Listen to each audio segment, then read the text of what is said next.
Hey, folks, welcome to the Lions Den. You got troubles? We all do. Talk about it.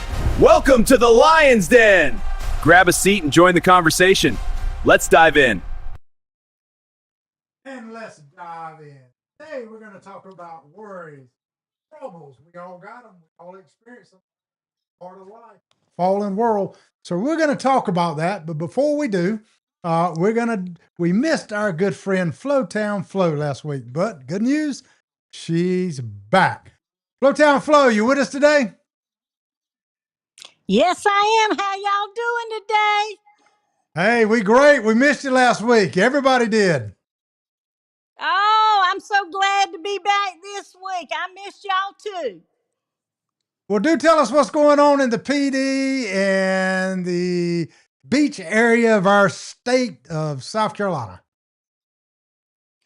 All right, all right, all right. Let's start out. We're going to have the first ever fruit and veggie festival at the PD Farmers Market.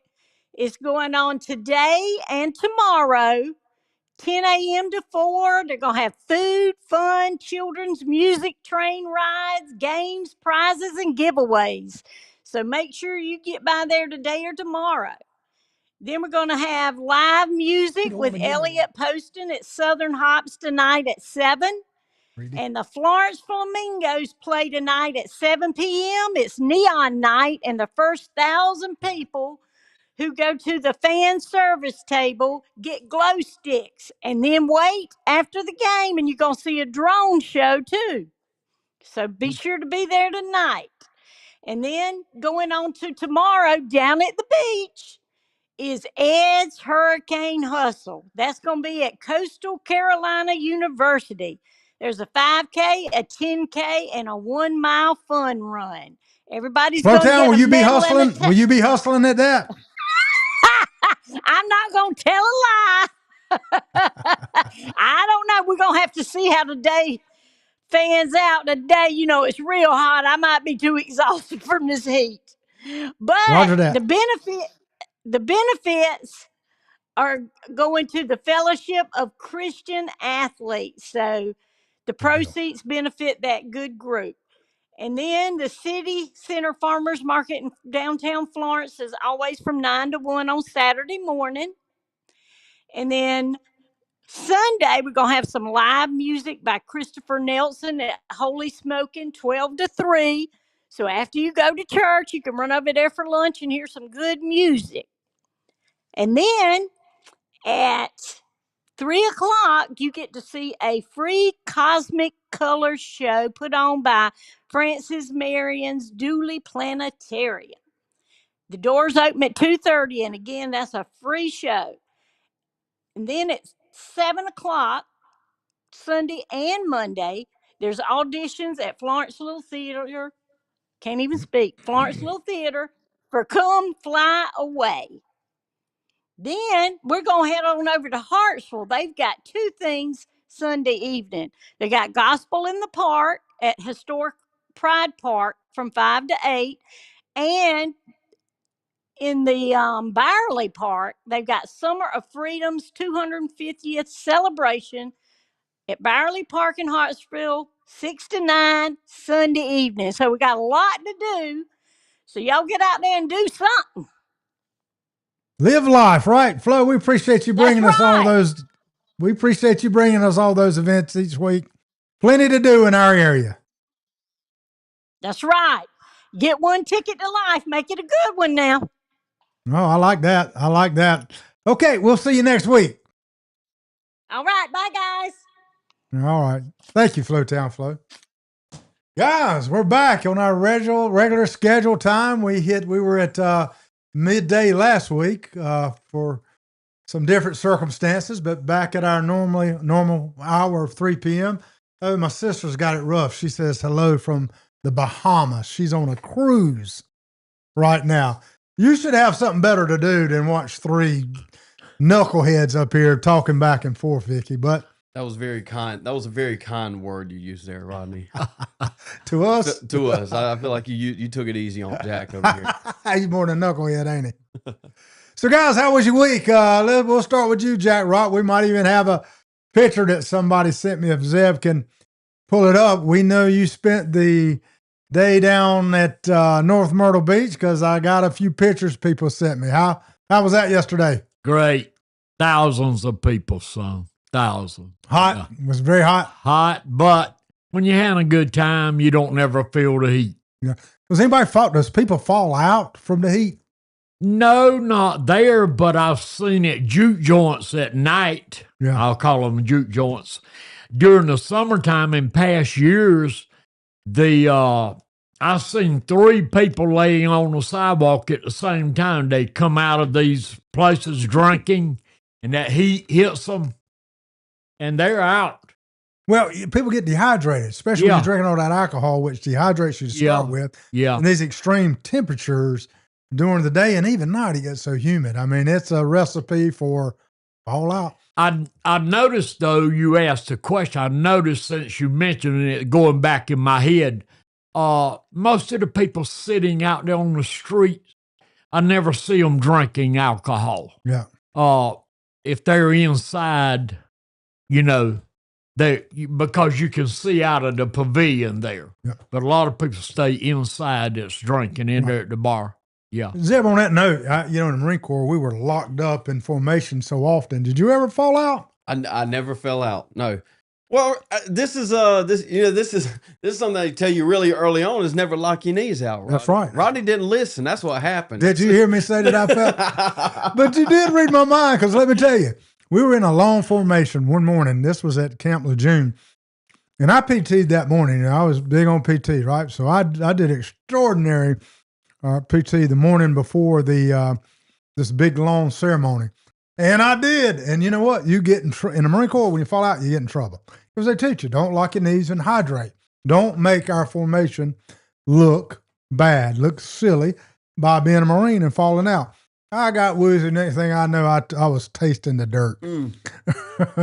So it can happen. I never fell out. No. It could happen very easy. Guys, before we start our rants or whatever you want to call them, we had a big political week last week. A lot was going on. Any surprises? Jack Rock, you might not have followed it as close as Zeb and I, but any surprises for you? Nah, really, it's an off-year election, and nobody's excited. You know what? Contrary, my friend, when you got a governor running on your state ticket, there's some excitement, even though the numbers were down. Yeah. Now, I'm pulling for our local 2 guys, Wilson and Rickenbach, who my favorite is. Okay. Yeah. That's the favorite of most of us in the PD area. But the PD area, they fell short on their voting numbers this time around. They really did. It's an off-year election, and, it's hard to get people to the polls in an off-year election. Yes, I tell you, it's just such a poor excuse, but you're right. We had... It's very true. Well, here locally in Florence, I will tell you I was surprised, and Zeb, I don't know how much you follow the local. We'll turn to you now, but I don't know how much you follow the local politics, but for a long-standing member, Bailey, to lose on city council, were you aware of that? No, that was a surprise. No, I definitely don't follow the local stuff as much as I definitely should. But well, he was a long-term sitting city councilman, and he was beat out by another Democrat. And who was that? Bailey. He'd been on city council for many years, and then on county council in Florence, you had Wayman Mumford, who was a former pastor, beloved by so many. He was beat by a young guy named Dakar Brown. I knew Dakar. He was with the Boys and Girls Club, and may still be. So there was 2 fine candidates, but you're talking about 2 incumbents that have been around forever that lost their seats in the local election. Statewide. What does that mean, though, Rodney? I don't know if it means anything. It could be there's circumstances I wouldn't know about. Mr. Mumford's getting older in age. Dakar's a young guy. Did that have? I didn't have any conversations to really know the schematics of why that happened. So I don't know. You could say maybe you could link it to establishment, perhaps. What would that mean for, like, how much weight would you put that on moving forward and changing policy, changing the city, county? 0, because both of those, and this is actually where I'm a staunch Republican, but this is not even a commentary on Democrat. both of those seats were Democrat and were won by Democrats. So I see it not affecting the city nor the county in any meaningful way. Okay. You mentioned state. You had Danny Ford's son on your program. Yeah, one time. Yeah. So did he do good? Oh, well, let me tell you. So fine candidates, but Cody's considered a local boy. Lee Ford took the time to come in our studio. We invited everybody to come in, right? And Zeb will remember it quite well. You were absent that day. Lee came in with his dad, Danny Ford, and man, we just had candid, quality conversation. So I do appreciate him coming in for that. But yeah, that race was literally tied, and I do think that people felt like it would have been close, but because of all the endorsements that steps have been racked up, I think people probably predicted a little bit of separation there. But that race was literally tied. You remember when because I wasn't here. I lose track of time. No, it's 4 months ago. 4 months. I will say this, and this is something I've been a little bit more involved for long term on some of these campaigns. This go around, I've been in and out of some campaigns to help here and there, but I've got to watch at least from more of a media side and how these people have progressed. And we named somebody like Danny Ford came a really long way, I think, from the beginning, and kind of getting his feet under him, being able to talk to people, get his ideas out there, because I mean that's kind of where it's at to a point. You want to get your ideas out there, and the efficiency of that, it plays a big role in that. And I think Mark Lynch, if you go back and watch I interviewed Mark Lynch really, really early on in his campaign. Take that and compare it to something that he did the other day is night and day difference in the communication. And so even if these candidates don't win, their progress when it comes to maybe you could say a personal, I don't want to call it facade, but a personal presence in media is drastically different. So, the growth that comes with that, and we're talking about troubles a little bit today, maybe that failure that comes with it, from Mark Lynch maybe comes back, and he has a little bit more under him, a little bit more momentum prior to that. But that being said, I would say a runoff is a good thing, but it's also a little bit of a trouble, a little bit of a worry there, Rodney. So when you say Mark Lynch, for instance, I had no idea who he was 6 months ago. And again, that exposure through social media, which is totally different than the way we used to politic. It was literally yard signs and stump holes. Now you can reach the masses in so many different ways. So, yeah, hey, look, we might get in politics when we talk about worries and troubles here in just a little bit. But for now, let's do our 2-minute rants, and we'll start with the old. Do you have something you want to add? No, I'm not. I can't. Don't let me go first. I don't have anything right now. Well, I got a dome piece it. Rodney, when's the last time Rodney started? Throw him under the bus. Let's go. I'm prepared, but I'm a gentleman, and we'll give you time to think. Jack Rock, you go first. I'll go second. Tell me when. Go. Stop. Should I wait? Stop. Start over. Go. I hate. Go. I hate myself. I have come to the conclusion that I am completely out of it.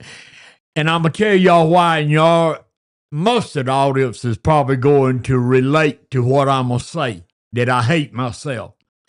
Yesterday, a shag group came and asked me in North Myrtle Beach at the street dance why I hadn't been showing up at their shag thing. And I said, well, I use the excuse of our podcast to not. They said, good excuse. Good excuse. We didn't know you were on a podcast. What is the name of the podcast so we can start watching it? I couldn't remember. I did not know what the name of our podcast was. Listen, ladies and gentlemen, if you ain't got that problem, it's coming. And then I had a guy that wanted stem cell treatment. And he knew my son does stem cells at Myrtle Beach. He wanted my phone number so he could get in touch with me today to get lined up with my son. I could not tell him what my phone number was. Who would know their own phone number? You don't use your number. Come, what are you doing? had another guy, insurance man, want to know my kids' birthdays for the insurance policies. You know, get new policies. Come on, man. You think I know my kids' birthdays? I ain't never kept up with that stuff, man. Hey, before you leave the house, when you get my age, you need a list on the counter what you need to get before you leave out that carport door. Some people, don't you forget your diaper. Don't you get to the restaurant and get in trouble. The grocery store, whatever. The keys to your car, your teeth. Make sure you got your teeth, because if you stop eating, you forgot to put your teeth in your mouth, you're in trouble. The list goes on and on. When you get my age, you can't remember. I wish I could use the S word, but I can't, because you'd shut me down. I can't use it. But it's so aggravating.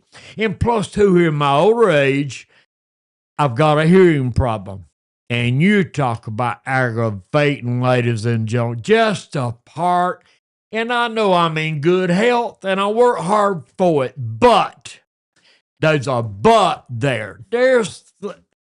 And I exercise my brain just like I do my body, but the age is there, ladies and gentlemen. I'm going to leave it right there. You also forgot the rent's only 2 minutes. Well, I was waiting on you to throw your hand up the stop sign. It was getting too good. Zeb was watching, and I think he thought you was going to put a hole in his table there. Man, I think you put a dent in it. No, I'm getting practiced up for the arm wrestle For the next again. one. Everybody loved that so much. I've been practicing. You think you can beat him straight up now without me fluffing in his ear? It felt pretty good, you know. So maybe we'll try it again. We'll play some bets. maybe again sometime. Marcel, how you right? All politics is local, my friend. My rant is not a rant. It's more of a plea. Folks my age, stop putting down the young folks. In my line of work, and one of the contracts I have, economic development, I talk about the workforce all the time, and I'm well equipped with numbers, and despite what people think, we are in pretty good shape. But it does no one favors to put down the young folks. You think about it, it's a self-inflicting statement. When I was raised very stern, very strong, and it actually served me well. I appreciate my parents for raising me that way. What my generation has done is not as good as a job.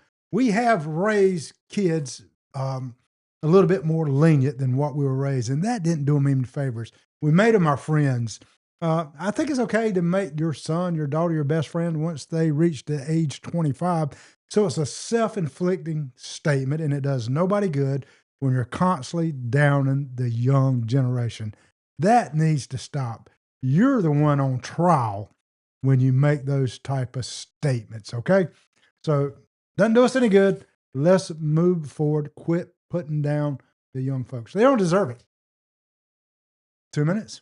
I was a little short, but we'll let it run. Real quick before I get mine started. Mm-hmm. Paul said in Romans for Jack, he said, "The things I do, I don't want to do, and things I don't want to do, I do." That when you first started out, before you got into the memory issue, that kind of brought it back to me. And then Ronnie's talking about, don't provoke your children to an extent. Is that where you're getting at? Fair.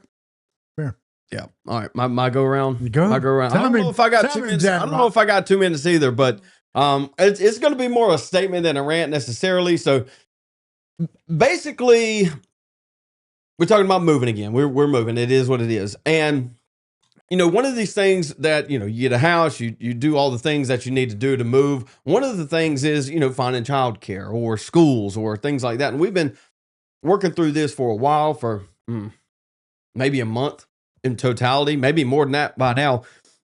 And so we obviously would like to send them to a Christian school, private school, but they're expensive.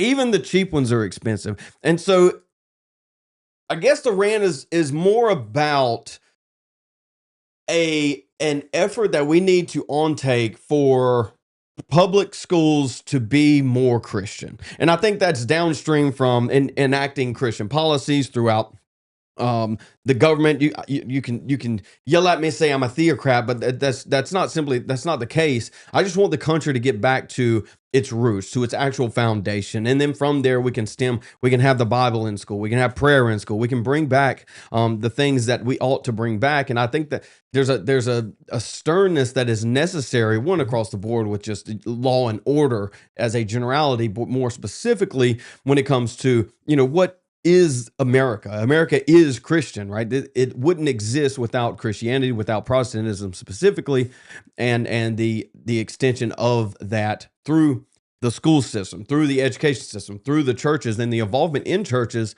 into society. But a lot of that has been outsourced to the government, whether that's voluntary or not. It is simply the case. All that being said, is if you want any type of decent education that isn't just, I mean, you could even go down the list of like core math and things like that. That isn't, you could call it American, you can call it traditional, efficient, whatever you want to.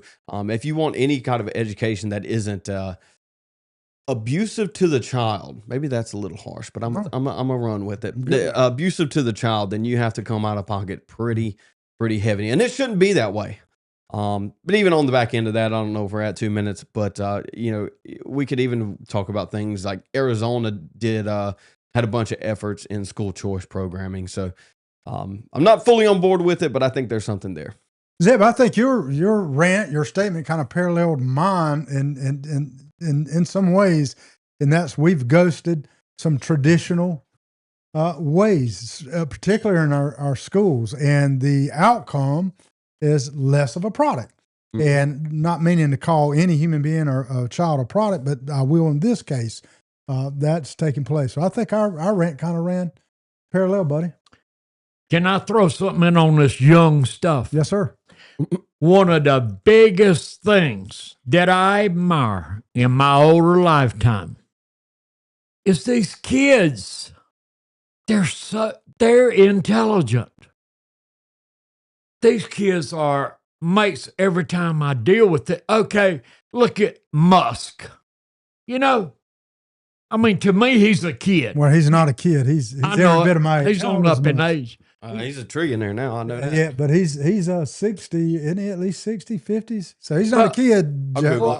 Well, look at the kids, though. That they're getting increasingly smart. This country is still running after 250 years. Yeah, right. You're right. You're right about that. The intelligence level has grown, but back to the fundamental part, the work ethic. And I'm 54. not, he's 54. He's 54. And I'm not pointing at the kids. I'm pointing at my generation for not raising our kids as strict as we were raised. That made us strong. It made my age group strong. But what we did in return is a little bit lackadaisical in how we raised ours. And there are a lot of other factors that were part of that. But nevertheless, they are smart. But, for the totality of an individual, you need it all. And that's going back to the basics. I mean, we're all aligning here right now to some degree on what we're talking about.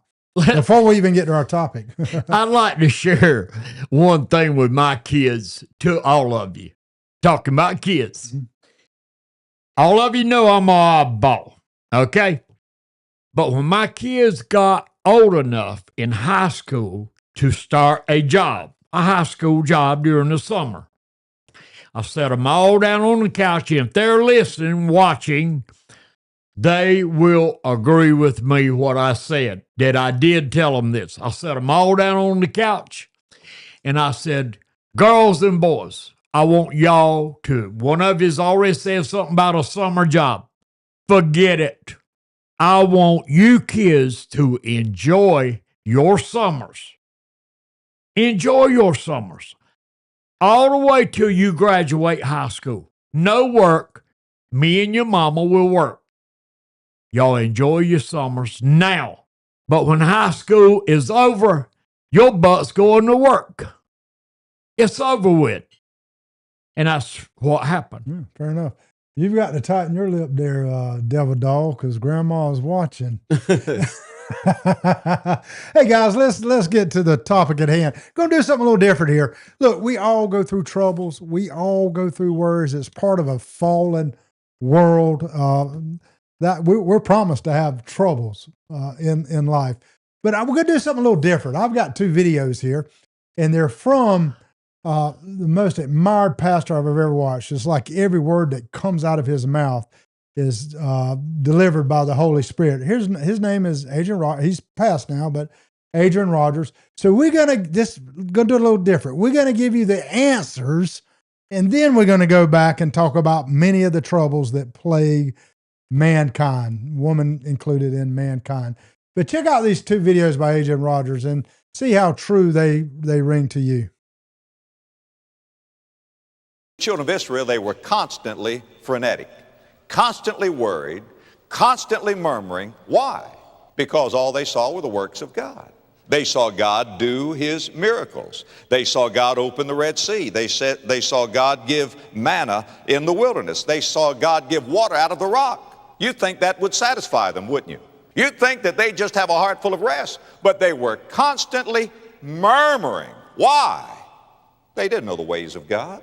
If all you see is what God does and you don't know God intimately, you'll never have rest. You'll have the spiritual heebie-jeebies all of your life.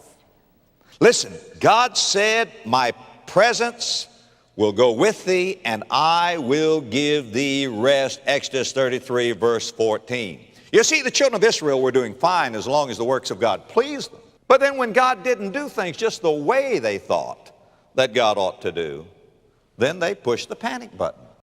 You see, the children of Israel.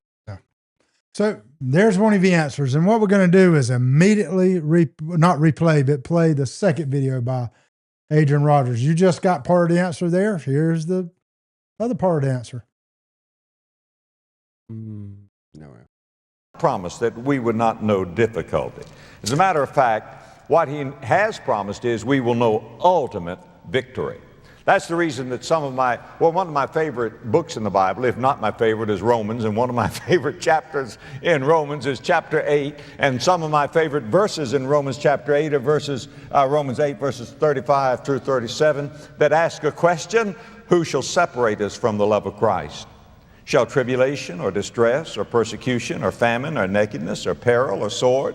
As is written, for thy sake we are killed all the day long. We are accounted as sheep for the slaughter. Nay, in all these things we are more than conquerors through him that loved us. He doesn't say you're not going to have these things. You see, friend, he has promised never to leave us, never to forsake us, but he has not promised that we will never have difficulty. You see, God. See, guys, we're going to have troubles. I mean, it's biblical. We're going to have troubles. The fallen word, when that fruit was bitten, we're going to have troubles. I was riding over here. I'll tell you another little answer too. I was riding over here today, and this week's been particularly busy. Next week for me is going to be even busier, just juggling so many different things. And juggling is one of the things I struggle with tremendously. Somebody once told me, when you're going through all these thoughts and your mind's just mush and it's moving in all directions and you got smoke coming in your ears, out of your ears, just a whisper, Jesus, Jesus, Jesus. And there's power in that name. And I can tell you, it absolutely works for me. There's power in the name. And when I do that, I feel my whole body start to relax, calm, things get put in perspective. You know, guys, just like sometimes late at night when you're thinking, yeah, I know, Zeb, you probably stay up late because you were doing a podcast last night at 9:30, and that's when the enemy attacks. Wasn't it 9:30? Yeah, it started at 9:30. What time did you end last night? Like 1. Did you really? Yeah. You went on for that long? So I watched about 45 minutes. It was engaging. I watched for about 45 minutes. Because, that's when the enemy comes at night. He attacks you when you're sitting there and all these thoughts are just flooding your mind and all the worries, what could happen, what can happen. It's just, it's really, really a tough time. Guys, we're going to talk about a lot of different little issues here, and we'll probably stray from this next video, but it's a video that kind of counts down at least 20 of the top things that mankind worries about or is troubled about. And then let's just do our personal spins on this, if you will, whatever you care to share. We've all experienced death, but let's just watch the video. Sadie, glad you're with us. John Sapp saw you here too. Common problems faced by common people in daily life, across personal, professional, financial, and emotional aspects. 1. Financial struggles. Difficulty managing expenses, low savings, or debt burden. So guys, you share as much as you want, as little as you want, but I got to tell you, particularly earlier in life, and a lot of times it never leaves you because you start worrying about children and grandchildren.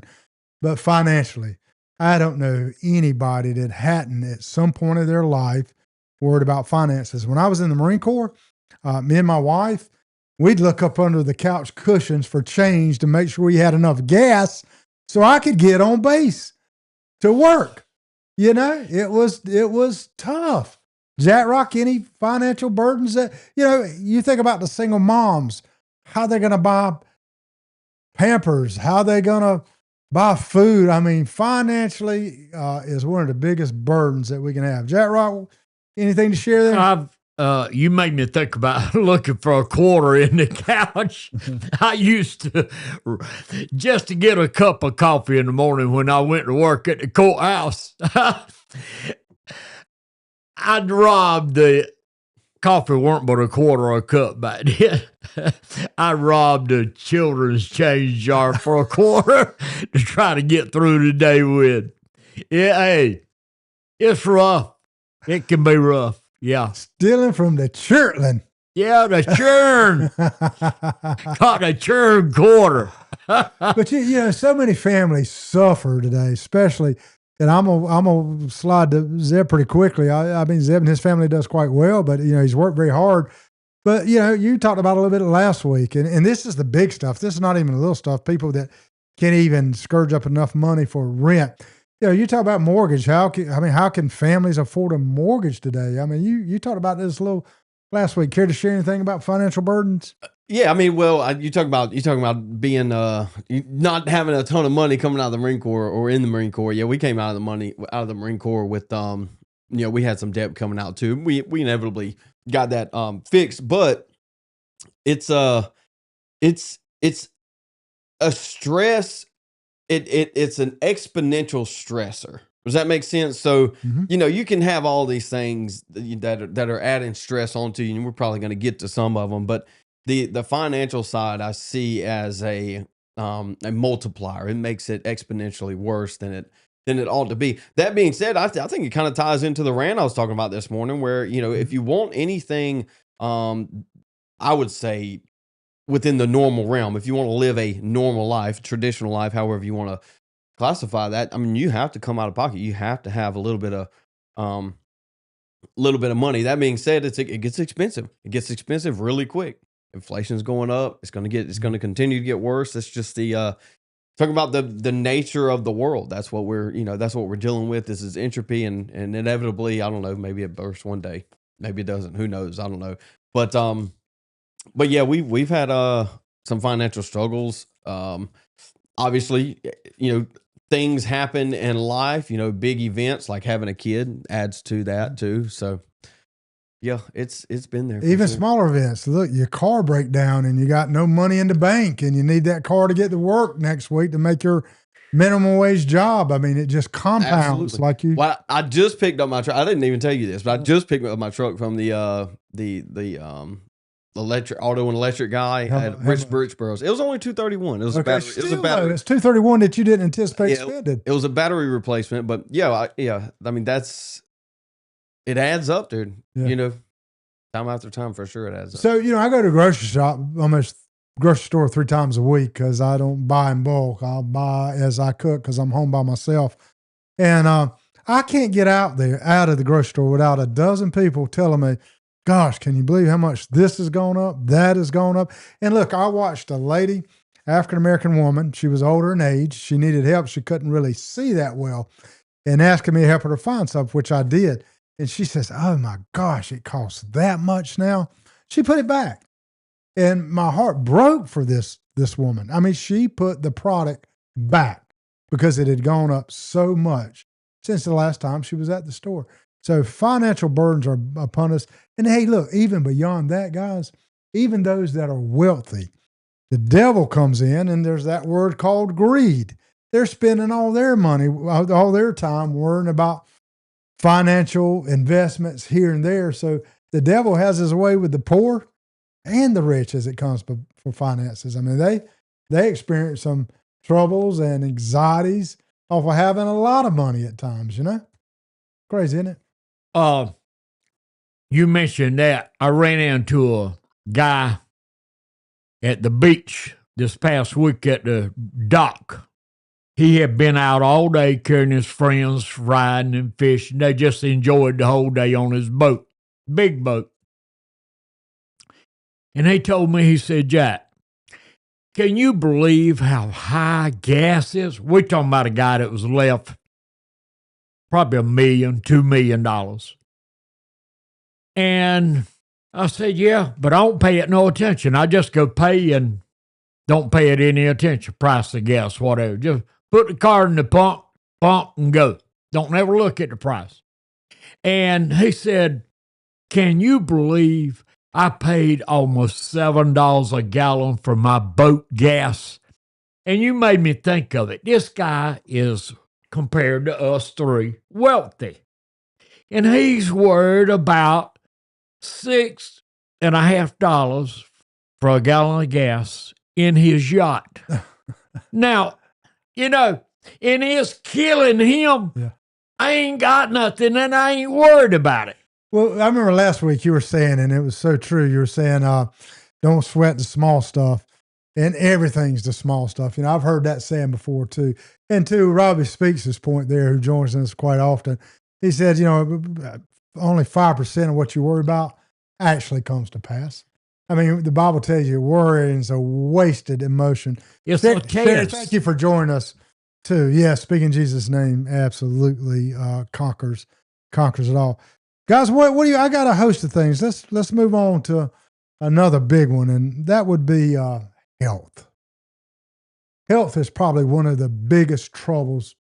Also, we go through our personal health, our parents' health, our grandparents' health, our children's health. Now, I've been through death. My mom, who I was very close to, she died really what I consider a horrible death, wasting away with cancer at a young age of 62. And I've watched that, and it was very tough. And, I pay closer attention to my health now more than I ever do. I get my labs done regularly. Jack Rock, you appear to be in pretty good health. Have you ever had any health scares? I don't even know what a doctor is. Now, I go to my son and get, when I tear my body up working out, exercise, whatever, I go get a stem cell or whatever, But far as medical, God has blessed me. And any of your children been particularly sick that really scared you at any time? Nope. Okay. Well, all our kids are. Consider yourself blessed. Yeah. Zeb, I know, because I know your family, you lost a grandmother not too very long ago. We did. We lost a grandma, and that was in, what was that, 2 months ago? Maybe 3. It's again, we kind of go back to this law of entropy thing. And inevitably we're all going to have to deal with some of this. I think a lot of it comes from, well, she had a stroke probably 10, 12 years ago. See. And she had to get brought back, and so she lived another 10, 12 years, and she was blessed with that, and we were blessed from her being here. But that's it. It's not to be a little grim here, but it's almost it's expected at some point, and so it doesn't hit as hard. Yeah. Expectation. It still hits. Don't get me wrong. Yeah. But it doesn't hit as hard as you were mentioning kids or something like that. We had we had to spend Christmas Day, was it last year? Last year, this last Christmas in the ICU with Zane. He had like pneumonia, double pneumonia, something like that. And we were there for 5 or 6 days. I don't know if you remember that. I think we had to cancel. No, I streaming or do. I something, do but remember. Yeah. but yeah, like that is definitely, it is heavy and weighs on you, especially while you're there. Again, a lot of this stuff is it goes back to, I don't know. I keep going back to kids. Kids are expensive. It's a lot of uncertainty. Mhm. A lot of that uncertainty, I guess that's where the worry comes from. And then on the back end, uncertainty of trucks, the breakdown, car Mhm. breakdown or whatever. The uncertainty is where the worry comes from. Right. So. Yeah, as we approach all these subjects, really what we want you to do is kind of relate, because we know you're experiencing some of the same things, and maybe you can find some comfort out of some of the things we say. Jack Rock, I'm gonna go here because we're best of friends, and you touched on it a little bit before, and of course you stopped me quickly if you don't want to dwell on it. But you're a strong guy. I mean, mentally and physically. But you've lost a child. I mean, that was an unexpected thing that had to inflict so much pain in your life. And I know we've got others that have experienced that same thing. Anything you want to share there, how you got through that? One of the biggest things, probably recalling when that happened, it was such a blow that where I got my relief from was thinking about what God went through with his son. And he weren't accidentally killed. He was murdered. And God could not even look upon it. He had to turn his head. You remember I that? do. Sure. And that's more or less what you have to relate to when you go through troubled time. And me losing my daughter in an accident as a teenager, you have to pray for all these other parents that lose teenagers, kids every year. Yeah. Just in the state of South Carolina, thousands and thousands of parents lose their kids just like I did in a car wreck. Yeah. Yeah. And the only hope we have is looking to the Almighty, For comfort. Yeah. And all these troubles that we're talking about, ladies and gentlemen, boys and girls, it's nothing but a test. That's right. Like me coming here with y'all on Fridays. It's actually to build you. That's so hard for us to accept that concept, and it takes Yeah. a lot of maturity to embrace that concept. But that truly is what it is. Everything in life is a test, especially when you're living for God. Yeah. He's got a film of everything. He's got a film of us sitting here talking. He's going to replay this back to us one day, because all heaven rejoices when anyone uses God and Jesus' name respectfully. Right. Welcome in, Ronnie. Hey, Raven. Good. Glad you guys are with us today. So, Jack Rock, let's take it another step further, because you had another tragedy in your life as well, and that was your wife. You were your caretaker for your wife for so many years, and you just recently lost her. So that was probably a little bit more expected, and it wasn't the jolt. I'll say this right quick. There's a young lady in Marion, won't call her name, but she lost her child not too long ago, and this. I don't know how long ago. I lose track of time, but I want to say it was a year ago. And I still just see so much pain that exists within her. I mean, it's something you really hardly never get over. Yep. And the way I did my wife when when we lost our daughter is if it hadn't been for her having a strong husband, me, she would have actually died. She would have mourned herself to death. That's where the love, it was so strong between my daughter and my wife. And I really actually had to jack her up on the side of the wall and put in her head, and maybe some of y'all can use this if you ever have to go through. But I told her, I said, baby, you remember when you went off to college for 4 years? Just picture she's gone off to college, and you're going to graduate. You're the one going to graduate, and you're going to see her before long. And last year, at this same time that we're sitting here talking about her, she went to see her daughter. So it's just a going away, and God don't promise us how long we're going to live, when we're going to live, how we're going to die, nothing. So, and he teaches us also, don't be fearing death. Don't fear nothing, because you're calling me a liar. You're calling the Bible a liar. If you fear is not in God's vocabulary. Yeah. So your son has joined us now on here and made a remark. Let's backslide for just a second. Let's go back to revisit the expense thing. And we're going to jump all over the place, actually, is what we're going to do. And some of it's pretty sentimental stuff. Some of it's stuff you can get mad about. Back to the financial thing. Zeb, you're in transition, and we talked about the mortgage last time as well. But, you've got 2 young children. Have you already started thinking about their education? Is that an additional burden that's already jumped on your back? Or do you feel like I did at one time and says, I got time to worry about that? Tell you time will slip right up on you. Where are you at with that process? All this transition, there's got to be an anxiety in you and your wife's life at this point. Well, yeah, I guess if you're talking about education for, one's in elementary and the other one's like 1-year-old. But now's the time. That one's not so much. Actually, he'll be 4K. But the answer is yeah. I mean, we went to tour schools. She's been to a couple of schools, even beyond that, and then obviously daycare. And we, that's another issue that we can talk about later.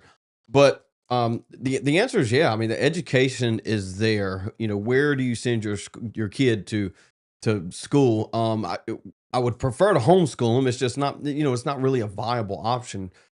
So much because of the economy. You both are going to have to work to sustain a household, right? That's what most part. Yes. Anxiety. Look, I mean, you could do it, but you would have to make major sacrifices, and it's one of those things, that you have to make a decision on. So I was even going a little bit further in the future. You talking about college? Yeah. Yeah. And what will it, I didn't know, what will it cost? Yeah. I didn't know if that's what you're asking. I mean, I don't know the answer to that. And I try to look at some of those things. That's where I'm at. I think it'll be completely revamped. I mean, I think it'll exist in a way. And I've thought about this before, and I've had conversations with other people. I think the idea of, your bachelor's degree will be really, really diminished down to something to the effect of, like people that they want to get their doctorate degree, they go to pre-med, right? Yeah. And so any kind of degree that is necessary for like institutional accreditation, like that'll still exist. But this idea of liberal arts is not. I don't think it's going to stand the way that it is. I still got like 18 years. So, but you have to think. So there is no return on. There's not really a return on investment. Well, no, there's not a return on investment. Liberal arts. I went to a liberal arts college that I dearly love, but there's no return on investment. Well, there's no return, but also the structure that has been built on the financial side of the universities is that the government guarantees loans, and you can't default on your school loans, your student loans. And I've been on the bad side of this for a while. I think the student loan epidemic is going to be extremely detrimental here in the very, very near future. Because I don't know if I've talked about this on this show, but if you have somebody with student loans, I don't know, $80,000, that's not unheard of at all at this point. We can get to why that is in a second, but they're paying a nice car payment, $100,000 a month. You take $800,000 a month payment, and you look at it and you're like, oh, well, okay, they're paying 10, 12 grand a year. Okay, let's go get a $70,000 job. Okay, now we're making 58. Yeah. And then it's taxed even before then. So, people are bringing home, people are making $70,000 and bringing home 20 is essentially what it's coming down to. But the reason colleges are so expensive is because the government guarantees student loans, and the students can take loans out at will, essentially, I'll go further. Let me make a quick point first. You know, I brag on my son all the time. He's a OBGYN now, still in his residency. Never cost me a dime. You know, free ride during regular college tuition. Of course, med school gets a little different. So he's going to be saddlebagged. He is saddlebagged now with these big loans right now, and it is a burden. Zeb, let me get your take on this, and then we're going to move back to a kind of a sentimental subject. But, you know, just like look, I'm an education guy. My dad was a county superintendent of education. My sister's a teacher. My son's a doctor. I was a poor student. But even this, when you go to the store and what's the lottery? Yeah. I mean, all that's done is raise college tuition. You know, a lot of people think, well, that's going to help us get into. All colleges have done is raised that price tag to accommodate the lottery. So I mean, let me tell you something. It's all a game, really. Let me tell you something that compares with what you're talking about there with the lottery. Us people on Medicare, when we get a raise in Medicare, what does the insurance company do? They raise the price of Medicare. Yeah. When you get a raise in your Social Security, they make sure Medicare takes that raise that you got every year. Yeah, it's kind of a scheme, really, actually. I feel like. Ronnie, glad you're with us again. I saw something funny. Derek just, when Zell was talking, he was saying homeschool, which, I guess that's a thought in your mind as well. But Amanda's posted something kind of funny on her Instagram last week. She said, even me, there was times when I skipped school to go home. And she says she homeschools all of her kids now, so they can't skip anything because they're at home. What, they got like seven children? Yeah. Yeah, wow. That's a lot. I can imagine. Yeah, Ronnie, 20 years sounds like a long time, but it does fly. The older you get, it just absolutely flies. Guys, let's approach another topic now, and then we might go to our video in a minute. This is something that's real too, okay? Loneliness, especially as it pertains to seniors. Now, I've got a heart for seniors. I really do.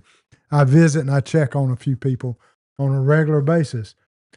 Once you get, I'm 62, Jack Rock, once you get 78, how many schoolmates do you have? How many friends do you really have that you grew up with? I mean, do you experience some loneliness? You're at your house by yourself? Because they tell me that's one of the worst things that they've experienced to date.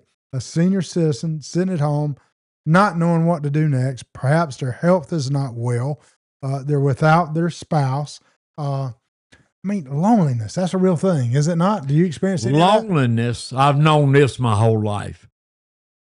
And that's why I love people, because I've always associated with a lot of people because I love people. But loneliness will kill you. I mean, it will. But here, I'm going to use myself for an example. Stay busy. Even though I'm home all day, sometimes 7 days a week by myself, I don't even want to go to the grocery store. You got to entertain yourself. Yeah. You know, because listen, once you get a certain age in life, it's over. Yeah. There ain't nobody cares nothing about an old person. Forgotten. If you will. I mean, you got to entertain yourself. Then you start compounding some of these things. Health issues, not able to get out. Loneliness. I mean, can you imagine how a person can get in a dark space? I think I had a reading on it one time because I was real interested in that stuff years ago. But I had a readout, a copy of how many old people take their own lives, because of loneliness, Yep. That's tough. Let's move on to something else. Relationships. Now we can expand on this. When I talk about relationships, I've had 2 marriages, and there's enough fault to go around. And one serious relationship that I left. But relationships, you guys are blessed. You had long relationships, but nevertheless, there's been times when you probably didn't like each other so much. But there's a lot of people out there that their spouse has left them for somebody else. Now, neither one of you can speak on that, but do you have friends, close friends? Zeb, do you have any? Certainly not mentioning names. You got any close friends that are in a dark place because maybe their wife left them, their husband left them, or they're cheating on them? And again, let's be vague here, not to point anybody out. Not that I know of. Okay, actually. good for you. You're blessed in that matter. You really are. Not off the top of my head. Okay. I've had friends that had spouses and serious relationships cheat on them, and it absolutely devastates them. Devastates them.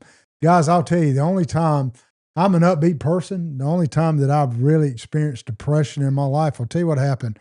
It was compounded on me after present. Amen, Sherry. I really had to pull myself up. One point in my life, I got divorced, I sold my business, and my mom died all within 3 months. And one day I was sitting there and I just didn't want to get up. I did not want to get up out of bed. And I've never experienced that before. I couldn't explain it. I just didn't want to get up. The next day, and this is when I just sold a business. So I was working, but working for the company that I sold the business to. So I had quite a bit of leniency there. I just kind of chalked it up as, a bad day, right? Next day, I couldn't hardly get out of bed. And everywhere I went, there was a cloud that followed me. And this happened for weeks on end. Didn't want to talk to nobody, didn't want to eat, didn't want to participate in anything. I finally went to see a doctor.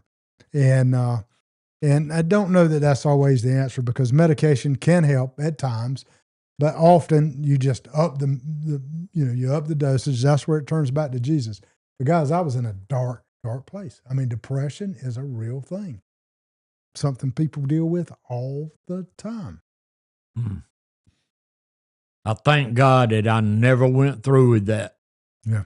But if my wife was the kind of person that would have done that would have cut out on me, we'll call it, it would have devastated me. It would have been the end of my life. When you love somebody and you truly love them, and you find out, and that's what breaks God and Jesus's heart, is when we break the rule on him, because he loves us so much. He is love. That's where our love comes from. God is pure love.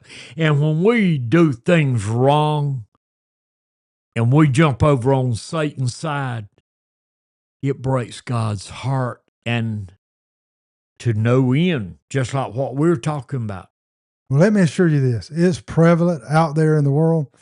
You've got friends right now that's taking place with, and that causes a great deal of anxiety. That is, people are troubled very much over that. So how about this? Have you ever been exposed to a good friend? You've got young children, and I pray right now it never happens to you. You can do all the right things, Zeb. You know it too. And drugs, addiction, let me tell you, that's another thing that catapults people into depression. Again, no names here, Zeb. Have you had friends that you've seen that can't control the drinking or the drugs, and it's destroyed their life? Have you ever? Yeah, absolutely. We come from a small town. I think it's not more prevalent, but it probably seems like that because you're a little, more people, or you're a lot closer. I mean, the one that comes to mind is Garrett Friel, and I think you know about Garrett. Dr.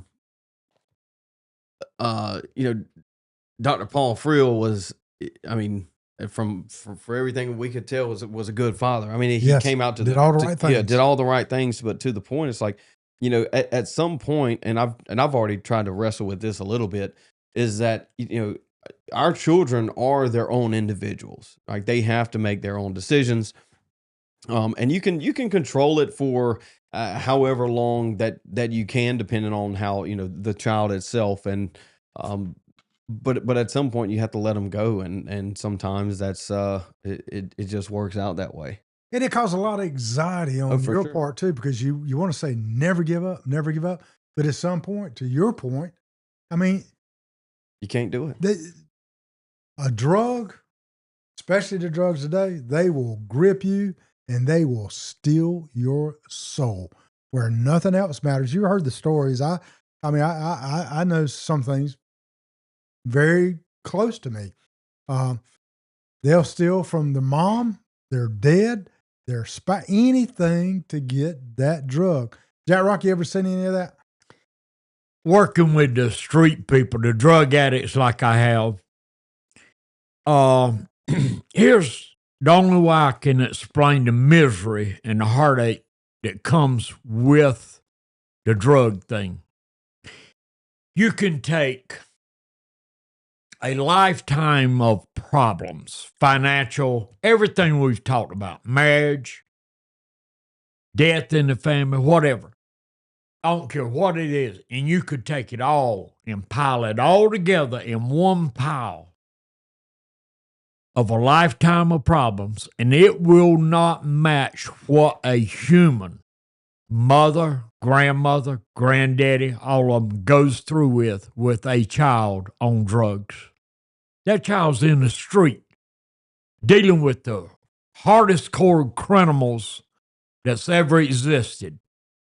And your little child that you raised and held and nursed is out there in that world. You don't know where he or she is at. You don't know what he or she is going through with. And it is so terrible what I've dealt with, seeing the heartache that goes with it. There is no more problems in your life when you got that problem. None of it ever even crosses your mind. But that one problem, because the love is there for that child. The love like God's got for us. More so for the child than your own self. I mean, it would be one of the most painful. I thank God that I didn't have to experience that with my child, but there's countless people out there now that, if they're not watching now, they'll, some tune in later that are experiencing that. And to that, I would go back and suggest you watch the first part of this podcast because we gave the answer right away, and perhaps we'll play those videos at the end too. But it's destructive, Jack Rock. I mean, it's absolutely destructive. Terrible. You don't think about anything else. Nothing else. That child is always on your mind. Always. Are they safe? Are they shooting up right now? Are they being taken advantage of? It's terrible. The list terrible. goes on and on. And you just cannot, I cannot put it in words what they go through with until you get in the street and experience it. Yeah. Children have dads and moms out there in them woods, sleeping in the woods, right, on the street corners. These little kids are worried about the parents out there. It ain't just parents with kids out there. We're talking about people my age. Yeah. Grandchildren, little children, worried about a 78-year-old veteran, a homeless veteran. They worry about them, Nothing else. When that love is there. I would say most of our troubles and worries, our anxieties are family related as we continue to talk about these different topics here. How about, Zeb, have you and your wife talked about well, it's still early, really early for you, but in terms of social media, have you said when your child will get a phone in their hand? Because you hear about this bullying. You hear about how much time is spent on these phones, and this too can also be a very destructive thing. So it's early in the game. We haven't talked about it directly, but we've talked to a few other parents that have, they're dealing with some of this now, and I think a couple of them have, they're working together with the other parents from the kids in their class, right, their classroom. And I think it's something to the effect of they agreed to not give any of their kids a phone until 13 or 14, I think it was. It's pretty reasonable. And so I think that approach is probably the way to go, is not necessarily the number or anything, but to try and get a coalition of kids in the area. Now, somebody's probably not going to stick to it. But that being said, it's like, as soon as one of them gets it, Leverage. it's right on down the road. Yeah. And so, Little Johnny's got his. but they have options out there now. We talk about older people. What's the jitterbug? The jitterbug phone, is that what it is? Get them one of those. If you need to communicate, now they have watches that you can communicate with through text or call. That obviously don't carry all the apps that phones do, like something like that. We haven't talked about it directly, but I feel like that's a feasible option. Yeah. Well, it goes off in so many directions. Suicide rates with the younger generation is up, the teenage, and a lot of it's due because of the social media living up to a certain standard, so to speak, bullying, things of that nature. I mean, our kids are under tremendous pressure, but because of the social aspect of a phone. I mean, can you imagine? I mean, all that time that we spent out in the yard playing, now spent, primarily on the couch with this. And I mean, living up to this person going on this vacation, that vacation. I mean, everybody's showing their best life on this, but behind closed doors, there's a tremendous amount of anxiety, tremendous amount of what we're talking about here today. So I guess Derek is kind of along the same lines with you. He said 14, 16, depending on maturity. That kind of aligns with what you were saying. Zach. Yeah, you mentioned a few things there. It's like, we want the kids to get outside and play outside, and I think that's exactly it. We moved out to the country when I was like 10 or 11, if I remember right, and we stayed out there, and dude, we had so much fun out there. We still had phones. I think we had flip phones, had a little flip phone, Altel or whatever it was, and but we weren't on the phones, and I think even if we had the phones, we would have still gone outside.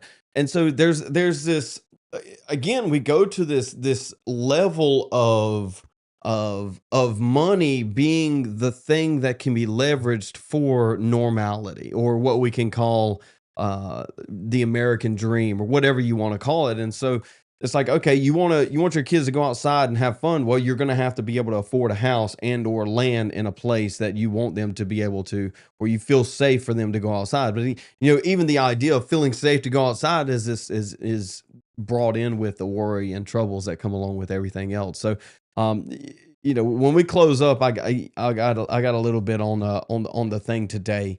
If we're gonna bring down the worries and troubles in society, I think a little extreme law enforcement might help that out, Rodney. Okay. Back, I told you, now I was at a young age before we moved to town. I guess I was about 6 or 7. But again, we were very poor. I was just me, my brother, and my mother. We stayed with our grandmother. I had a couple aunts and uncles in the same house. We had outhouses, no running water. But I never knew we were poor because Mama made it fun. And we had a good, wholesome life. We lived out in the country. We were running barefoot let me jump in the dirt. But Go ahead. let me finish. But let me say this. And that would have been young to have a phone. I get that. But I probably wouldn't have never, even at the age 12 doing that, I wouldn't have known.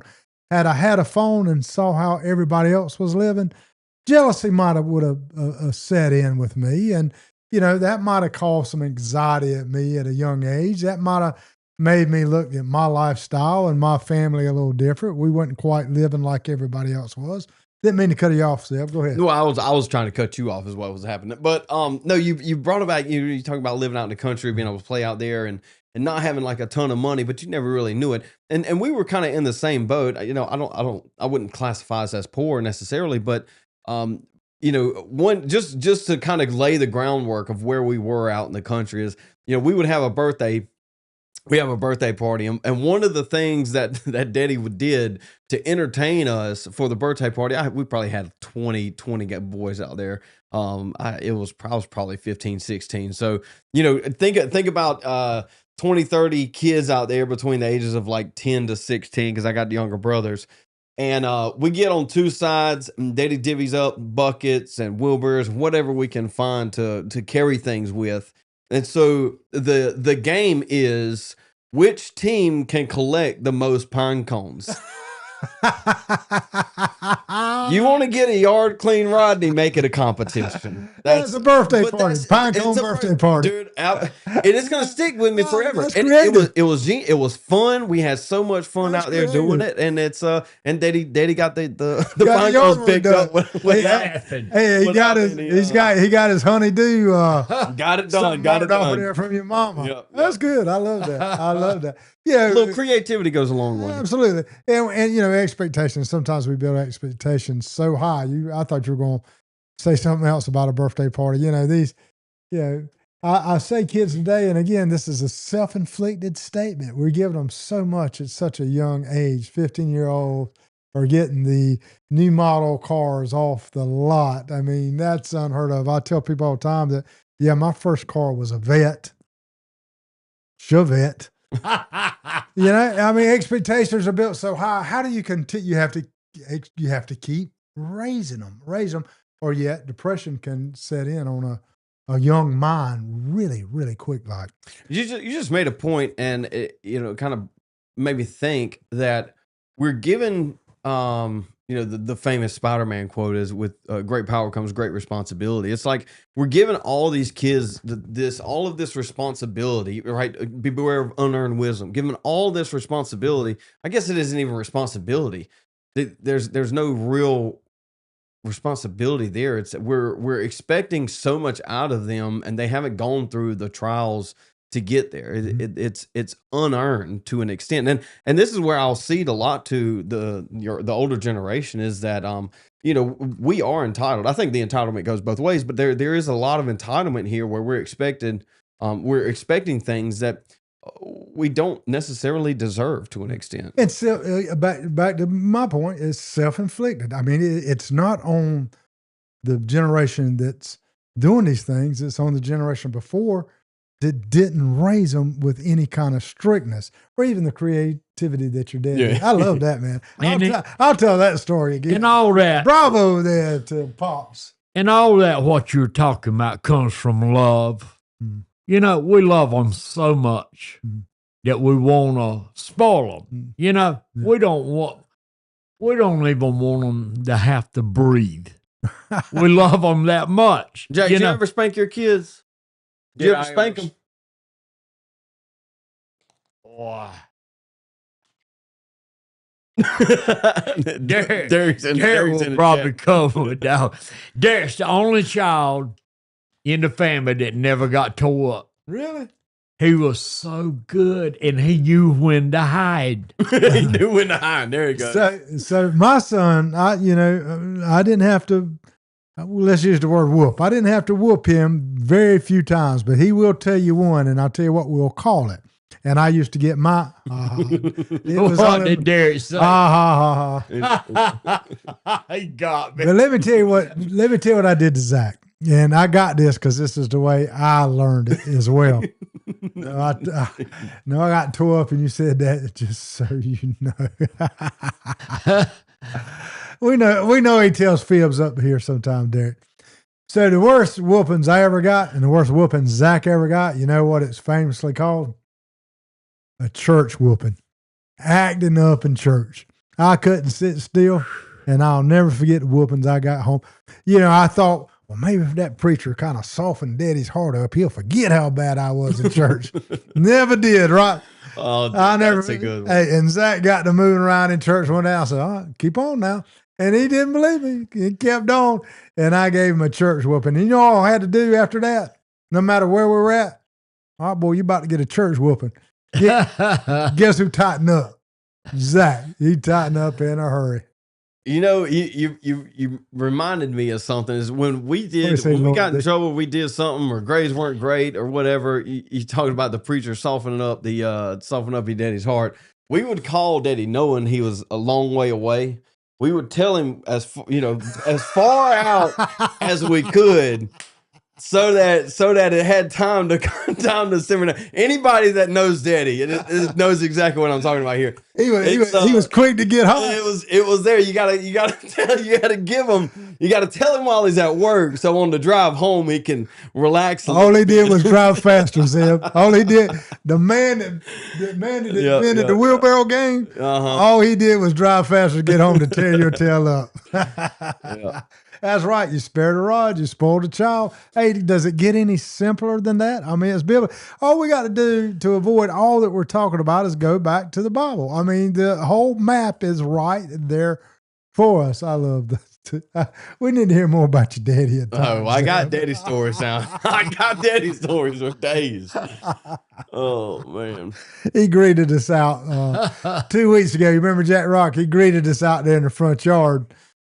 And look, he's an intimidating man, too. My peeve is these kids with e-bikes and they don't have, talk to me, brother, don't have to paddle. Again, Robbie, who is that on? You know, and I know you agree with me. Who is that on? It's not on the kids. It's us that's buying those e-bikes. We're not I don't know where I stand on that right now. What, the e-bike? Yeah, I get the position that Robbie's holding. But to an extent, it's like, I don't know. Obviously, they need to learn to ride a bike and do all the things. I think you're talking about the physical exercise. But I'm talking about the physical exercise. concept, Zeb. I'm talking about the concept. If we don't want that, it's us that is buying them, you know? I get, they ride around the neighborhood a lot. And it's probably, there's probably 20, 30 kids that have some version of like scooters, e-scooters, e-bikes. And I mean, I don't know. Maybe I should be against it, but I'm not entirely against it. No, Steve Johnson done pepped in, but Lord of, didn't I ask you? Lord of the Ree. He done busted on you, Jack Rock. What? I can't read it. He said weren't e-bikes supposed to be for old people like Jack Rock. Go ahead, Steve. No, Steve didn't say that. You better show him something. Steve is right behind me. Steve Johnson didn't say that. That's one of Zeb's loyal fans right there. Yeah. But he joined us regularly. Steve said I seen Zeb grab a baseball field for kicking an anthill. True story. Well, elaborate. That was a so we're at football practice. We'll get back to topic. We're gonna have a little fun because this can be depressing. Well, here's worries and troubles right here. Football practice with Daddy. That's what Daddy coached me all of my football career until I graduated high school, except for maybe 1 year. And I got to save. I can't give you all of them today. But Steve brings up the. Don't forget, he still just lives down the road. he does. Coach Steve brings up the anthill story. It's like we were waiting. We were standing. You know, we break up into groups at the beginning of football practice, and you're standing there, and we're about to go through, do some drills and some training, and there was an ant pile, and I wanted to see if it was dormant or not, if there was ants there. And so I knocked the top of it a little bit. Right? And so Daddy comes up, and we're standing over here, and there's an ant pile right beside us. And he says, who kicked the ant pile? so this is one of the things, I don't know, something happened to work. Maybe it didn't happen to work. You got to tell him in advance. Maybe I should have called him up and said, hey, I kicked there's some ants over here. Anyway, the ant pile, the ants are going crazy on the anthill because obviously I agitated them. And so I think he asked like 2 or 3 more times, and nobody wanted to say anything. Nobody says anything. And so inevitably we're on the baseball field, and I had to crawl. It's probably what's a baseball field to outfield? What's like 300 something feet? I was terrible. I crawled a little over a football field there and back. Crab crawled. For knocking over the ant pile. When I got back, we had a lecture. Daddy gave us a lecture on how ants are God's creatures and we need to respect them and not interrupt their day or something like that along those lines. And I think this was the same day that Daddy ripped open his shirt. It might have been a different day, but Daddy ripped open his shirt and buttons started popping off of everybody's helmet. And so I'll go along with that before Steve says still funny. Hey, I want to continue on that anthill for a second. So he's making up, the Lord of Three is making up with you. It's okay. I won't look anywhere near as good as Jack does when I'm his age. So he come back with a compliment. But let me ask you this, guys, and we're way off topic now, which is okay, right? What man that still has any little boy in him? I'm back to running again, and I run every day, and I run in town, and then I've got a dirt road between cornfields that I run off of, and there's anthills everywhere. What man that still has a little boy in him ain't gonna kick an anthill over? I'm gonna do it. I can't help it. I'm gonna bother them rascals. Daddy, call Daddy. I'm gonna call Daddy right now. Get Rodney. He trying to kill him. Go Daddy. I can't pass it up. I can't pass up picking up a rock and throwing it at a stop sign. What little boy can do that? Do y'all still do that? It's like a dog smelling of a spark plug on a lawnmower. You ever seen that happen? No, what he did? That dog, something about that spark plug. And when he puts his nose to that spark plug, same way with the anthill. Yeah. It'll make you get, anthill will make you get naked side of I-95 Yeah. and not be embarrassed. Quote of the day. Oh, we're going to have to hear more stories. Let's go to the video, see what we might have missed, because the whole day, the purpose of the day, the people that come back and view this, we want to give you some encouragement. We probably talked about a lot of these, so we may just let them run. Oh, well, let's stop right there. Overthinking. How many stress people and anxiety. overthink? Explain overthinking to us. Okay, so, that's... What is it? So that's personal for everybody, right? But for me, it's been on that couch at night before I go to bed. I got to do this tomorrow. I got to take care of this over here. It's juggling. I've got to, all the obligations. I mean, we overthink. A lot of times we think of the worst case scenario, which is, again, is a tool of the devil. Zeb, I just no doubt in my mind, you're a busy mind. I feel strongly you overthink. I don't think I overthink. I think you do. I think I overthink. I think you do. I think, at some point, the thinking doesn't become productive anymore. Absolutely. And so that's where I would draw the line is, we were talking about, okay, I got to do this for work tomorrow, do this for work tomorrow. I do that all the time. I don't think there's an issue with no anxiety working through that. Good but I think if we dwell on it, I really have to nail this one point when I'm talking to this guy in this meeting. I think at some point it becomes not productive, and that's the overthinking. Overthinking is almost exclusively non-productive. Yeah, that's what I'm saying. That's where I'm trying to draw a line somewhere for Jack. Yeah. A question about overthinking. Uh-huh. Does your IQ have to be so high No. to overthink? No, you can be The lower IQs can overthink You can- also. Excuse my language. You can be dumb as dirt. I don't overthink. You can be. That's the reason I'm asking. Okay, so let me tell you something. You can be dumb as dirt. It's probably the other way around if you think You about can be it. dumb as dirt and overthink Jack Rock. Not calling you dumb as dirt. Lord of the, he might call you dumb as dirt. I ain't gonna do it.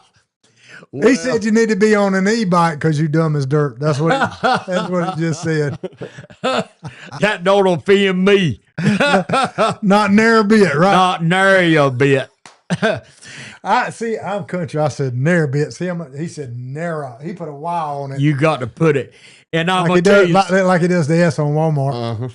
And the old people like my daddy, he could not use a word without an R in it, like a Buick. You know what I'm saying? Couldn't say Buick. He weren't the only one. Buick. Couldn't say carburetor on a car. It was corporator or something. Them old people had. They certain look. I was raising Dylan. They certain words when you're raising Dylan, they just can't say. They could fix it up, son. Zev wants to move on. Y'all go ahead. Y'all go ahead. Stop it. Look, let's run it, and y'all stop wherever you want to stop if you see something you want to address. Job dissatisfaction. Oh, wouldn't that be terrible to have a terrible job that you didn't like? Look, and you had to show up every day. So let's stop there. Did you enjoy cutting trees, Zeb? Did I go? Yeah, I love cutting trees. You did? Actually, Okay. I love something different. Reason why he's an outside person. Yeah. You can't get a bad outside job. I love. Is there a job you never liked? Selling insurance. Oh, well, let's talk about that. Let's talk about that. How did you like going to bed? How was Sunday? How was Sunday afternoons, Sunday nights for you? Entering the week in a job. Well, I didn't tackle it till Monday morning. Yeah. Okay. Well, you didn't overthink. Most people hate Sundays for this reason. They're going to spend all next week doing a job, having a boss that they despise. Can you imagine having a terrible boss man? Can you imagine? I can't tell if Jack's being serious or being sarcastic. Jack, you ever had a job you ain't like? Loved every one of them. Oh, really? Okay. I couldn't tell if he's being serious and I'm gonna or tell you, sarcastic. we were having a discussion about this one time on a construction job, and I was they were talking about how bad they hated this boss, that boss, and they asked me my opinion, and I told all of them we were in a good sized crowd of people, and I said, it's amazing to me. I've never had a bad boss man. And one guy looked at me and he said, it weren't them, Jack, it was you. It's your attitude toward, you know what I'm saying? Attitude's got a lot to do with it. So I accept that, but I'm going to be very guilty. So your daughter says, hello, Jack Rott, sending love from her hometown, where she lives now. Ronnie, good to have you with us too. So my first job was with the Florence Morning News, sold advertisement. Really didn't dislike the job, but the boss was the biggest. About said it. He was just ignorant. We started our meetings off every morning with him blessing every one of us out. So Sunday for me, then I had a little anxiety. Look, I had to go put up with this dude, and there were about 8 of us that got around, and he dressed us down one after other in front. And that was in an age where I was 22, and all these pretty girls around the table. You want to look good, and when he got to you, he made you look like a idiot. So I despised that job because of him. I don't care what my attitude would have been at that time. I still would have had anxiety. But going to work is a common thing for folks that hate their job. You guys are I guess I should have done this whole podcast by myself. I'm the only one with worries and anxieties. You guys got it made. But it's a real thing to a lot of people, and it puts people in a deep, dark place. Well, let me share something with y'all about my job. In my line of work. Can I interrupt you? Yeah, because now we know your son answered it for you, and he was pointing at it. We got a tattletale on the other side of the screen, but we're glad he's here. we gonna keep some truth in this daggone thing. You're gonna have to tighten up, Jack Rott. What Derek says, I worked with Jack, and Jack did whatever he wanted whenever he wanted. No wonder he loved his work. Well, here's the catch to it. This is what I was going to explain, and Derek's my witness. He muted you, buddy. Derek is my witness. I'll use the beach. We were building Highway 31. Glad your daddy ain't on. There are some bad guys in construction. No, I work construction. They are. Bad boss men. Mm-hmm. I had one that everybody was scared to death of, had the long hair, the bike. He was a Hell's Angel guy, the bully. We were at a safety meeting one morning, and this is what Derek's talking about. We were at a safety meeting one morning. They had moved me from this point to this point under this bad boss man. I go down there, and we're having a safety meeting. He goes around with his helmet turned around backwards, cocky, showing off everybody. And he says, and Jack Scott, that goes for you too. He shouldn't have said that because I put something on him that Oral Roberts couldn't take off. And everything got so, because it scared everybody that I would stand up against this bully. Right. You know what he called me? He dismissed the safety meeting. This is what Derek's talking about. Reason I got along good. He called me over to the truck after everybody dismissed. He said, Jack, I kind of like you. I'm going to give you 4 hours for coming to my job. He put me down 4 hours. So that's how I got along good about taking a stand. Right. No fear. So jobs are anxiety for a lot of people. I'll give you one more quick story too. So I also work construction. I was a superintendent on a job site in Charleston, and they are the wildest, craziest people you'll ever That's work some with. rough cats. I was with it. I'll tell you what I did. And I'll tell you why I didn't like that job either, because I was incompetent. I couldn't read blueprints. I didn't have really the proper training. Some guys hired me that really had good intentions, but I'll never forget for the whole summer when these blueprints were on the table, these plumbers would come in, the roofers would come in, the steel workers, tough people. And they say, Rodney, we got a problem. What should we do here? So I was looking at them blueprints and I'd go, what do you think? They said, well, if it was me, I'd do that. And I'd say, that's what I was thinking too. So 6 months after that job was done, the steel worker came back into me. He said, Rodney, he said, you didn't know what the heck you was doing, did you? I said, no. I said, but how did you know? He said, because a couple times when I come in there and we was looking at them blueprints and you asked me, what would I do? You had them upside down. But I was riding downtown Charleston with a plumber. We were going to get something to eat on lunch break. You know what this guy does as he was driving? Lights up a crack pipe. Smokes crack driving downtown Charleston. And I said, what are you doing? It just blew my mind. I said, let me out of here. I got out the truck and got me a ride back. That's how crazy they are. You did like the guy on the show, Catch Me If You Can. Do you remember what his statement was when he was acting as a doctor? You know, he was a genius and he played the role of all kind of stuff. He would always say when he was a doctor and it was coming to a decision on the patient and he didn't know what he was doing, he would ask the other doctor and they'd look at him, and he was the head doctor now. He'd say, I concur. Wow.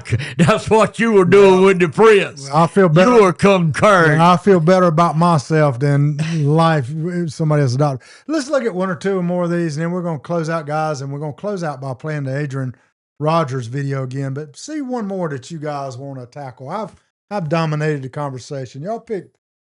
Health issues, talked about that. Yeah. Relationship conflict, kind of touched on that a little bit. Loneliness, talked about that. Poor work-life balance, kind of in the same vein of what we just mentioned.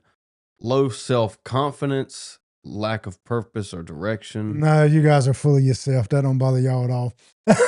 Yeah. Yep. That's the yeah. Y'all good. Over-dependent on technology. We kind of touched on that a little bit. Unhealthy lifestyle habits. Anywhere it's up to y'all at this Like point. financial literacy, fear of change. Fear of change is a good one. We touched on uncertainty. Yeah. Just general uncertainty. Negative thinking and comparisons, inability to, I can't read that. Well, we did talk about that comparison Yeah, stuff with young kids as it pertains to social media. Yeah.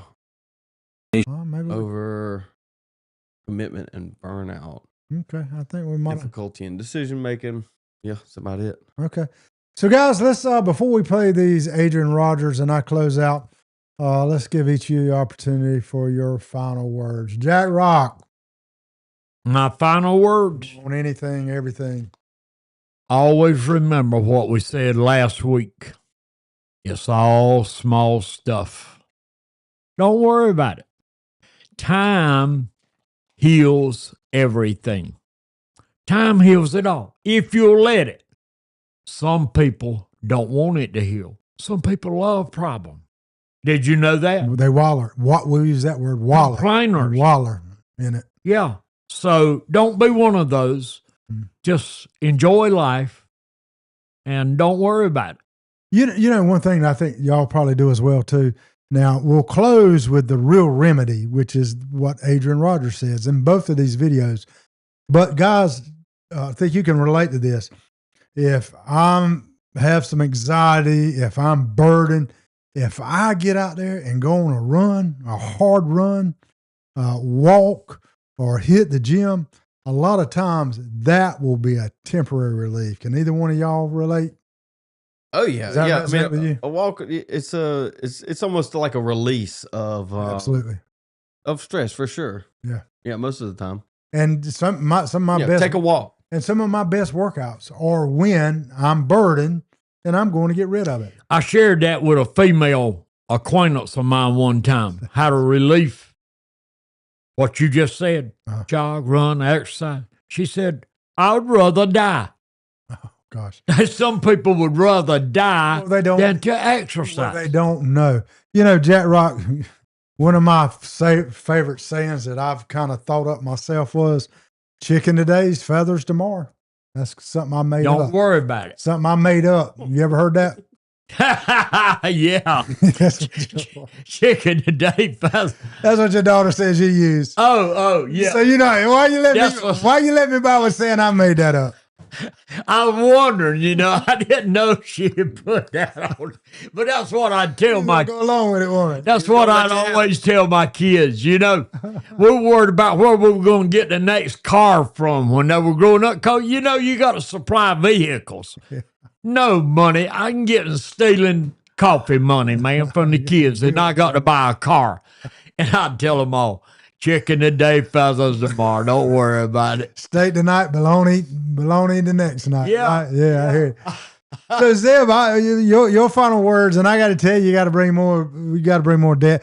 Next podcast maybe dad stories. Yeah. Because I really enjoyed yours. Any final thoughts with you? Yeah, I mean, I guess to kind of keep keep it on theme is that a lot of the stress and worries, and we talked about some of the older generation and diving into loneliness, and we talked about the younger. We talked about the financial struggles and trying to get your kids into like Christian schools and things like this. It's like I think a lot of this, if we got away from looking for government's help and built into a much stronger Christian community, specifically churches, kind of taking that reins back, that they used to have, I don't know, 50, 100 years ago, before we started looking to daily government to take care of everything. I think a lot of these stressors would, they obviously wouldn't disappear. They're always going to be there, but it would be a lot more manageable. Yeah. And so, inevitably, this is the point is to say that we need to look towards Christ and we need to work with each other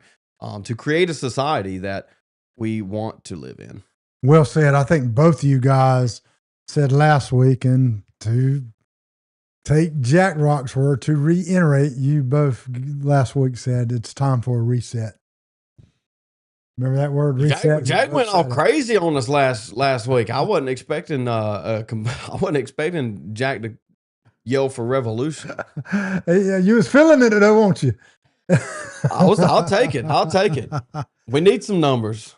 So, folks, we hope, today was a little bit, I don't want to say it was a downer because it could be very much an encourager. And we wanted to take this one because we know that folks are going through so much in today's time. And hopefully today, we'll let you know you're not the only one going through it. We're all experiencing, no matter what age, no matter what kind of money you got in your wallet, we're all experiencing because we're in a fallen world. And but there's remedies to that. And so we're going to end with this. Live your subscription life. The world's a playground. Get out there and play in it. But let's go off air with the two videos, if you will, Zeb, of my main man, straight from Holy Spirit, I'm convinced, the words of Adrian Rogers. This is how you get past your troubles, my friends. You see, the children of Israel, they were constantly frenetic, constantly worried, constantly murmuring. Why? Because all they saw were the works of God. They saw God do his miracles. They saw God open the Red Sea. They saw God give manna in the wilderness. They saw God give water out of the rock. You'd think that would satisfy them, wouldn't you? You'd think that they just have a heart full of rest, but they were constantly murmuring. Why? They didn't know the ways of God. If all you see is what God does and you don't know God intimately, you'll never have rest. You'll have the spiritual heebie-jeebies all of your life. Listen, God said, my presence will go with thee and I will give thee rest. Exodus 33, verse 14. You see, the children of Israel were doing fine as long as the works of God pleased them. But then when God didn't do things just the way they thought that God ought to do, then they pushed the panic button. You see, God has not promised that we would not know difficulty. As a matter of fact, what he has promised is we will know ultimate victory. That's the reason that one of my favorite books in the Bible, if not my favorite, is Romans, and one of my favorite chapters in Romans is chapter 8, and some of my favorite verses in Romans chapter 8 are Romans 8 verses 35 through 37 that ask a question: who shall separate us from the love of Christ? Shall tribulation or distress or persecution or famine or nakedness or peril or sword? As is written, for thy sake we are killed all the day long. We are accounted as sheep for the slaughter. Nay, in all these things we are more than conquerors through him that loved us. He doesn't say you're not going to have these things. You see, friend, he has promised never to leave us, never to forsake us, but he has not promised that we will never have difficulty. You see, God is... Okay. Thanks for joining us, and for Jack's benefit, the name of this podcast is The Lion's Den. We'll see you guys next week. Have a great weekend. Welcome to the Lion's Den. Grab a seat and join the conversation. Let's dive in.